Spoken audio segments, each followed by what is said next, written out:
How about I just show you and you just, just trust that it's delicious because it'll look good at the tail end.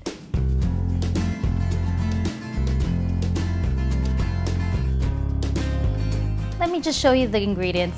You'll need a bowl of green beans, several mushrooms, frozen peas, 1/4 of an onion, 2 cloves of garlic, quinoa, coconut oil, cayenne pepper, and vegetarian stir fry.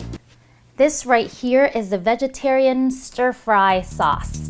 It's what gives the dish a little bit of kick. You can get this at your local Asian market, and the taste of it, it tastes like oyster sauce without the oysters.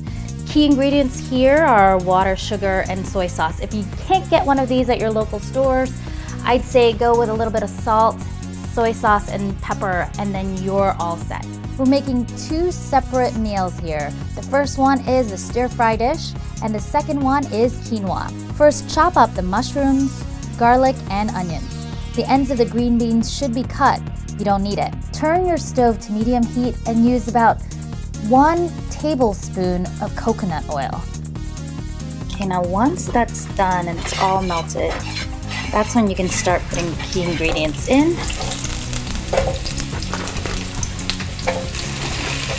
There we go.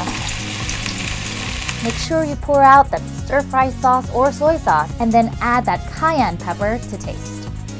And cover it just enough so that all the vegetables are lightly coated in brown.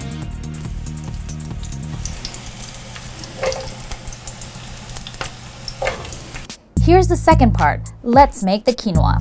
So this is the quinoa with water, and I'm gonna go ahead and put this on medium heat on the stove. And just FYI, I usually eyeball it. My grandma taught me how to cook rice by eyeballing. Maybe it's an Asian thing where you put the layer of rice in, but since we're talking about quinoa, I'll just let you know how I do it. I would put a layer of quinoa into the pot, and then you kind of measure it so it's a little bit, I'd say 1/2 inch of water right above the layer of quinoa. That should be more than enough water, and then you just set it to boil. My peas are a little bit frozen. They had freezer burn, but that should still work. It shouldn't matter. After the quinoa is all boiled out, I just put a little bit of this frozen peas just to add more veggies into the diet. Go ahead and add additional water if you think your quinoa is drying out like this, and let it boil for another 5 to 7 more minutes before turning off the heat and then fluffing that quinoa.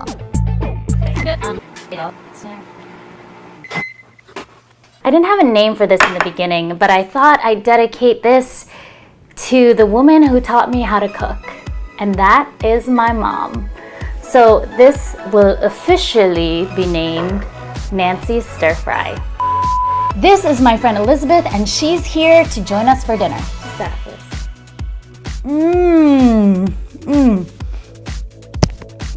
Exquisito, exquisito.